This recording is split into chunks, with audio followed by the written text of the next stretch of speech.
Here we are, start of the 2021-2022 football season, and today, 15th of August, we play at home to West Ham, 2 o'clock kickoff. Really excited.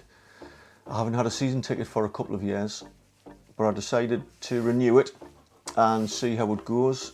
So a very brief history of my support for Newcastle. I went to my first game, I think 1976. I remember a home game, I was about 10, against Stoke City, and Peter Shilton was in goal, and I think we won 3-0. I just remember the occasion was just amazing. Just as a 9-10-year-old lad walking into the stadium, it was all standing obviously, and just seeing this lush green pitch and hearing the crowd sing, it was just, and I just fell in love immediately, and I've just been a passionate Newcastle fan ever since.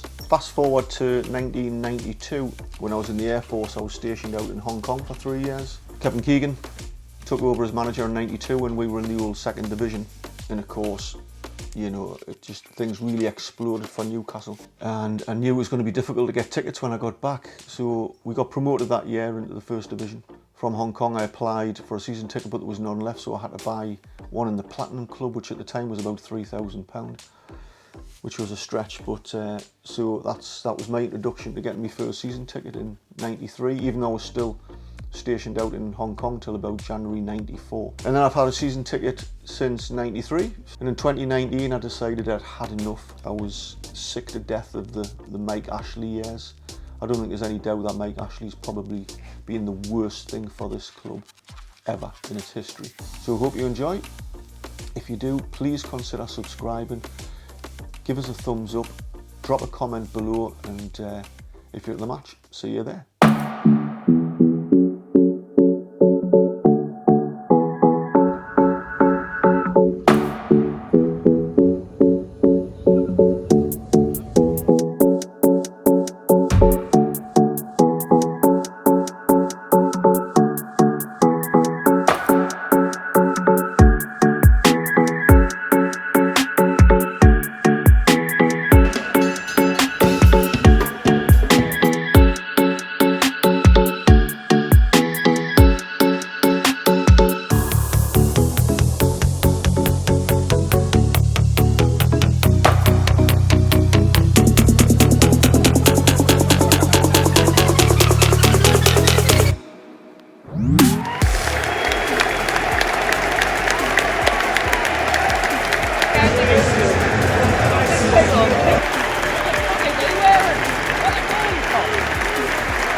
Well, that was shit.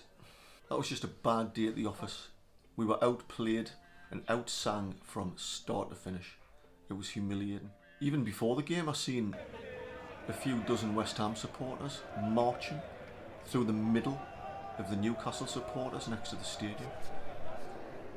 When did that become a thing? When away supporters could do that? St James's Park used to be a fortress, an intimidating place to come to, but it's not anymore. And where's the Gallagher flags gone? 2 or 3 years ago, when the Gallagher flags were out, you know, it's an absolutely magnificent sight. It raises the pride and emotion of the fan base. It's something to see, and it gives away supporters something else to think about. I hear that section of the fan base aren't going to bring out the Gallagher flags anymore whilst Mike Ashley's in charge. I can't get my head around that, to be honest. I don't think anybody likes Mike Ashley. He's been the worst thing that's happened to our club ever. He's poison, and he's sucked the heart and soul out of our club. But withdrawing your flags in protest isn't hurting him. It isn't changing a thing with him. It's hurting us. It's hurting the team. When those players are playing in front of a vociferous, passionate crowd with those big flags there, and they're chanting, I'm quite sure it raises their game by 10%. And by God, we need it, because we are a below average side, probably going to be in another relegation scrap. We need the fans on our side. Even though we hate Mike Ashley, hit him somewhere else. Don't buy his merchandise from his stores, but don't take it out on the team. As for the game, I thought we started quite brightly. We got a nice early goal with Callum Wilson, with Maximin showing his absolute sublime best on the edge of the box. But for the remainder of the first half, I thought West Ham edged it. I thought they looked really threatening on the break, and in my opinion, I thought we were quite fortunate. Going in at half time, 2-1 up. Second half, I don't know what happened. West Ham were just wanted it more. They were a better quality team, more passionate, worked harder. In hindsight, for Stevie Bruce, I don't think he quite got the tactics right. And when Declan Rice managed to find his feet after 15-20 minutes, he virtually ran the show. I looked at the stats for our midfield, Shelvey, Hayden and Almiron. Between the three of them over 90 minutes, they accumulated 3 tackles, and that just kind of sums up where we were during that match, I think. We had too many below par performances as well today. Emil Kraft, John Joe Shelvey, he's clearly not fit, and you can't carry somebody in the Premier League who isn't quite fit.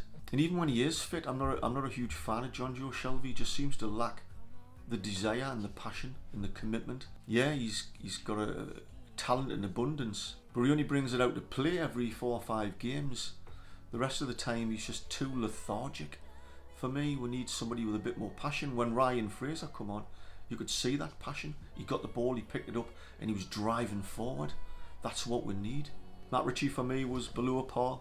Maximin was superb in the first half, but you could tell West Ham got the measure of him in the second half, where they decided that if they couldn't get the ball off him, they were just going to foul him. And because Maximin has a propensity to hold onto the ball far too long sometimes, in the second half we got caught with 2, 3, sometimes 4 players completely out of position when he lost the ball out of nothing. And I think one of them actually led to one of the goals.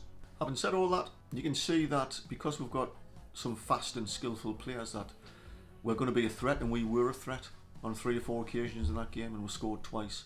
But I think we're always going to score goals, but we really desperately need to shore up that defence in some way, because that just didn't work today. Getting back to Steve Bruce, I'm not a huge fan of Steve Bruce, but I do know he's doing his best for the club, and that has to mean something.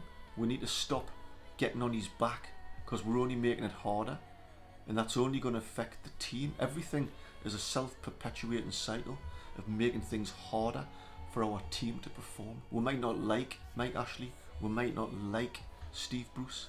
At the end of the day, we'll just have to get behind the team and make St James's Park a fortress again. So that's the end of me first video covering Newcastle United football matches. I have got another channel about health and lifestyle, but I wanted a separate channel just to deal with coming to the match and seeing Newcastle. So like I say, it is my first one. I do want to start interviewing supporters, home and away, at the game, but I felt a little bit shy and nervous about that. If that appeals to you, if you want to hear some more of my views about the game and see some more footage, please consider subscribing so I can grow the channel.